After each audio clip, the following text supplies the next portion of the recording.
सबसे पहले मैं आप तीनों से पूछ लेता हूँ, 92, 2009 या 2017 आईसीसी के 3 इवेंट हम जीते, अगर रैंक करना चाहें सलीम जाफर साहब।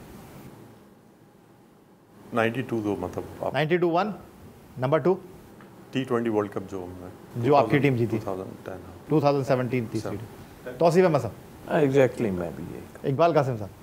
बिल्कुल सही। 92, 2009 और जो हालात के साथ चला 2017 जो है वो कहते हैं ये 3 कामयाबियां हैं, लेकिन रैंक किसी तरह होगा, पहले 92 फिर 2009 एंड देन 2017। इकबाल कासिम साहब, ये जो आजकल बहस चल रही है कि 90s के क्रिकेटर जो हैं उन्होंने प्राइम गुजार लिया, उन्होंने कोई आईसीसी इवेंट नहीं जिताया, और बात के क्रिकेटर जो है वो सही हैं। मेरा ख्याल है ये बहस इररिलेवेंट है, ये कोई बात नहीं हुई। आप देखें कि उस एरा में जो प्लेयर थे वो क्या थे, उस एरा में क्रिकेट की पोजीशन क्या थी। वो कह रहा है 92 के बाद आईसीसी इवेंट ही नहीं जीते आप। नहीं, आईसीसी का इवेंट ना जीतना कोई ये क्वालिटी थोड़ी है कि जो जीतेगी तो एक ही टीम जीतेगी ना भाई, कोई भी जीतेगी। अगर आप नहीं जीते हैं तो उसकी कोई वजह हुआ तो होंगी। जनरल आप परफॉर्मेंस देखें, टेस्ट मैचेस में देखें और दूसरी जगहों पे देखें, तो ये कोई क्राइटेरिया नहीं कि अगर वो 92 में कोई नहीं जीते तो आप वो उनको बुरा भला कहना शुरू कर दें, ऐसा कुछ भी नहीं है। प्लेयर टीम अच्छी होती है, टीम का माहौल होता है, प्लेयरों की क्वालिटी होती है, अपोजिशन कैसी होती है। हमारे ज़माने में जो ये 2000 वाले लोग हैं, 90s के लोग हैं, उसमें अपोजिशन तो देखिए आप, वेस्ट इंडीज़ की अपोजिशन देखिए आप, ऑस्ट्रेलिया की देखिए, कैसी स्ट्रॉन्ग अपोजिशन होती थी। और आज का जो है वो डिफरेंट है। तो इन्होंने तो मैल्कम मार्शल को नहीं खेला, किसी ने खेला है, किसी ने, किसी को नहीं पता कि नहीं। हर दौर के बैट्समैन अलग हैं, हर दौर के बॉलर अलग हैं, लेकिन सलीम जाफर साहब, अब वो जो 92 वर्ल्ड कप की टीम थी उसके सारे खिलाड़ी क्रिकेट बोर्ड में कोई ना कोई ओहदे पे, कोई चेयरमैन लग गया, कोई कोच लग गया, कोई बॉलिंग कोच लग गया। इस तनाजुर में देखिए, मैं एक्चुअली बात कहूँगा कि एक पैनिक बटन दब गया है, तो अब एक दूसरों पे आप कीचड़ उछाल, एक मैदान में मैच हो रहा है, एक मैदान से बाहर हो रहा है, ये होना नहीं चाहिए। वजह क्या है इसकी? ये एक्चुअली अब जितने क्रिकेटर्स हैं, सीनियर 90 के हों, 2000 के हैं, 80s के हैं, इससे पहले जो थे हर एरा के अपने आउटस्टैंडिंग प्लेयर थे, ग्रेट्स प्लेयर थे। मतलब ये ऐसा हमें इज्जत करनी चाहिए एक दूसरे की, इस तरह से एक दूसरे। दूसरी बात यह है कि देखिए, वो प्लेयर जिनको नॉलेज है, वो चाहे 90 का हो चाहे 2000 का हो, अगर उसके अंदर समझ है, वो चीज़ों की विजन है उसके अंदर, वो समझा सकता है। आजकल एक बहस चल रही है, मॉडर्न डे क्रिकेट नहीं खेले। मॉडर्न डे के क्या गेंद में क्या स्प्रिंग लग गया है, डेफिनेशन क्या है, या एलबीडब्ल्यू का रूल चेंज हो गया, या विकेट की 22 गज से 23 गज हो गई, या रनआउट ख़त्म हो गया, क्या है कि मुझे मॉडर्न के सिर्फ गेम का पेस तेज करना है बस, और कुछ जो आप अभी स्ट्रगल कर रहे हैं ना, आपके लड़के जो है वो चौके छक्के नहीं मार पा रहे हैं, ये है गेम। वो मॉडर्नाइज कि इसको इम्प्रूव करना है, तो इसको इम्प्रूव करने के लिए क्या वो यूसुफ साहब भी इम्प्रूव कराएंगे, रज़ाक साहब भी इम्प्रूव कराएंगे, कौन कराएगा? इकबाल कासिम नहीं, कोई इकबाल कासिम भी नहीं कराएगा, वो प्लेयर खुद कराएगा। प्लेयर को जब तक कि आप उसकी बेसिक्स नहीं सही करेंगे, उसको समझ नहीं आ रही है। आप ये देखिए ना, आप कल अभी मैच हो रहा है, आपका प्लेयर जब खेल रहा है और न्यूजीलैंड का प्लेयर खेल रहा है, उसकी वो ट्राई कर रहा है मारने की, उसकी लग रही है, जो न्यूजीलैंड वाला है, आपके वाले की नहीं लग रही है। इसलिए नहीं लग रही है, जो लगती है तो वो एज लग जाती है, या तो इसलिए कि आपकी बेसिक सही नहीं है। पहले बेसिक सही होनी चाहिए। आपको फर्स्ट क्लास क्रिकेट में थोड़ा टाइम लगाए। लड़कों को पहले नेट्स लगते थे, कैंप लगते थे, मुझे याद है महीने का कैंप लगता था, लोग ट्रेनिंग करते थे, बाकायदा बैटिंग की प्रैक्टिस, धूप में गर्मी के अंदर 6-6 घंटे बॉलिंग करनी पड़ती थी। यार मुझे अच्छी तरह, मैं 8 बैट्समैन 9 बैट्समैन को बॉल करता था।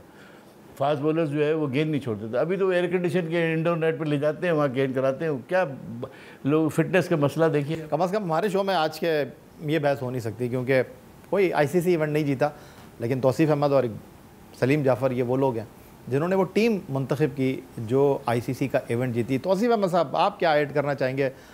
आप तो T20 क्रिकेट नहीं खेले, आपने T20 के लिए भी टीम मुंतखब की, आपने चैम्पियंस ट्रॉफ़ी नहीं खेली, आपने चैम्पियंस ट्रॉफ़ी के लिए टीम मुंतखब की, उसने तारीख़ रकम की। देखिए, एक तो प्लेयरों से सारा होता है, दूसरी बात ये कि ये सलीम जाफ़र कह रहे हैं आपस में वो आपने जो आपस में ही शुरू हो गए।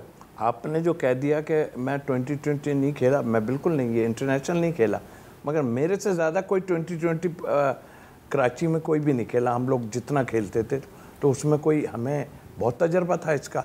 ये जो अभी मॉडर्न क्रिकेट की रट लगाई हुई है ना जिन्होंने, इनसे पूछो ये मॉडर्न क्रिकेट क्या है, ये आप बताएं। दूसरी बात, वो जो सिलेक्शन कमेटी की बात की थी, देखिए हम मेरी सिलेक्शन कमेटी हो या इकबाल भाई हो, जो जीत गया ना वो बहुत अच्छा हो गया, जो नहीं जीता उसको कहा हटा दो यहाँ से, इसको हटा दो, वाह वाह होगी कि अगर आप जीत गए तो ठीक है।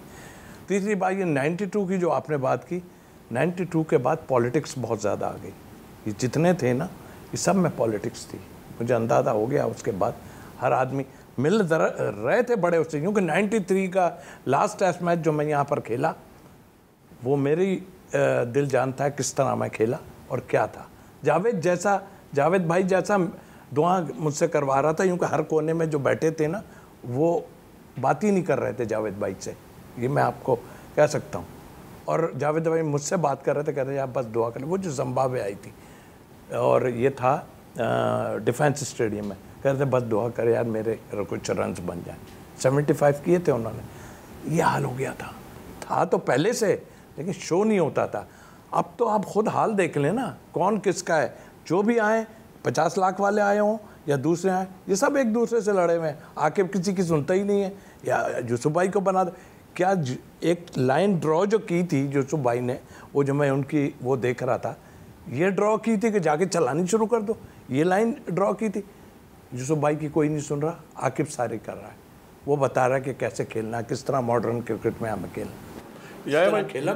मैं ये बात समझता हूँ कि सिलेक्शन कमेटी और जो प्लेयर्स हैं एटलीस्ट बीच में 2 जनरेशन का गैप होना चाहिए, एक जनरेशन तो होना ही चाहिए, उसमें आपकी रिस्पेक्ट रहती है, आप काफ़ी अच्छे डिसीजन ले सकते हैं। ये अगर हम उम्र और एक ही साथ खेलने वाले जब आ जाएंगे तो उसमें फिर इस तरह की चीज़ें होने की बहुत तवक्को है मेरे ख्याल से। आप लोगों के साथ तो जितनी गुफ्तगू की जाए मेरा ख्याल है वो कम है, लेकिन एक सवाल और मैं चाहूँगा कि आप तीनों लोगों का मैं फ़ायदा उठाना चाहूँ। पाकिस्तान क्रिकेट तीनों से मेरा सवाल है, पहले अच्छी थी या अब अच्छी है? इकबाल कासिम साहब पहले आप। देखिए पहले चीज़ें ऐसी नहीं थी जैसी अब है। रिक्वायरमेंट देखिए हर दौर की एक रिक्वायरमेंट होती है। हमारे दौर में ना कोचेस थे, ना रेफरीज थे, ना एम्पायर थे, न्यूट्रल सब, वो बहुत बात की बात। जैसे जैसे गेम डेवलप हुई, कैरी पैकर ने इसका सेहरा उसके पास सर पे जाता है कि कलर क्लोथिंग आई, वाइट बॉल आया, डे नाइट क्रिकेट हुई, तो उसकी तकाज़े चेंज हो गए, ठीक है ना। तो इस लिहाज से देखा जाए तो फिर आप उसी तनाजुर में देखें कि अगर उस वक्त के जो लोग थे उस एरा में तो आउटस्टैंडिंग क्रिकेटर थे, बड़े बड़े नाम हैं, स्टारवोर्ड्स हैं। तो इस दौर के उसके बाद वाले दौर में उसमें भी बहुत अच्छे अच्छे नाम हैं, इंजमाम है, सलीम मलिक है, बहुत सारे मौजूद है जो। मगर जो अभी जो सिलसिला चल रहा है T20, क्योंकि एकदम हाइप हो गई है और टीवी मीडिया की ज़्यादा होने की वजह से अब ज़्यादा कंसंट्रेशन T20 पर है लोगों का, और या वनडे पर है। तो उसके जो तकाज़े हैं, क्रिकेट पहले अच्छी थी अब अच्छी है? क्रिकेट मेरे हिसाब से जो है वो दरमियानी पीरियड में बहुत अच्छी थी। ठीक है, सलीम जाफर साहब, क्या पाकिस्तान क्रिकेट हॉकी बनने जा रही है? हमें बड़ा, ये बहुत अच्छा सवाल है आपका। हमें अपनी डोमेस्टिक क्रिकेट और अपनी ग्रास रूट को, सबसे बड़ा इशू ये है कि हम पाकिस्तान टीम की तरफ देख रहे हैं प्लेयरों को, लेकिन हमने अपनी ग्रास रूट क्रिकेट को ख़त्म कर दिया है। अंडर 19 देखें नहीं हो रही थी, अंडर 16 नहीं हो रही थी। ये वो पार्ट, ये वो है पौधा जो पेड़ बनेगा। क्या पाकिस्तान क्रिकेट हॉकी बनने जा रही है? लग ऐसा ही रहा साइन के, मतलब क्रिकेट हमारी ख़राब हो गई है। तौसीफ अहमद साहब, लोग बात कर रहे हैं कि Pakistan cricket West Indies cricket बन जाएगी, ठीक है? वेस्ट इंडीज़ तो अच्छी है, वेस्ट इंडीज़ बुरी थोड़ी है, वो तो खड़ी हो रही है ना। इसका खड़ा होना बहुत मुश्किल काम है, बहुत मुश्किल आते हैं। मैं तो ऑनेस्टली दुआ ही कर सकते हैं हम, इसलिए कि जो खेले हुए लोग, हम जैसे लोग अगर गलत काम करना शुरू कर दें ना तो समझ लें फिर अल्लाह ही हाफिज़ है। आप ऑन एयर इतराफ़ कर रहे हैं कि आपने गलत काम किया? मैं तो साफ बोल रहा हूँ, और जब जो कहता हूँ वो बाद में भी कहूँगा, इसलिए कि हमारे जो लोग खेले हुए हैं ना, अब ये बताइए कोच या वो जाके अंदर बोर्ड लगा हुआ है भाई इतने रन्स करना, वो कह रहा है भाई इस एवरेज से जाना है, पहले 10 ओवर में इतना ऐसे खेलना है, विकेट नहीं हो गई ना। अरे भाई कोच को क्या कहोगे तुम? वो जो अंदर गया है उसका दिमागी काम नहीं कर रहा तो वो क्या करेगा? वो नहीं खेलना चाह रहा वैसा, फिर क्या करेंगे आप? तो मेरे हिसाब से ये वेंटिलेटर से भी नीचे किसी ने तार खींच दिया, किसी और ने भी, यूँ कि वो एक मुझे गाना याद आता, जो बचा था वो लुटाने के लिए आए हैं और आखिरी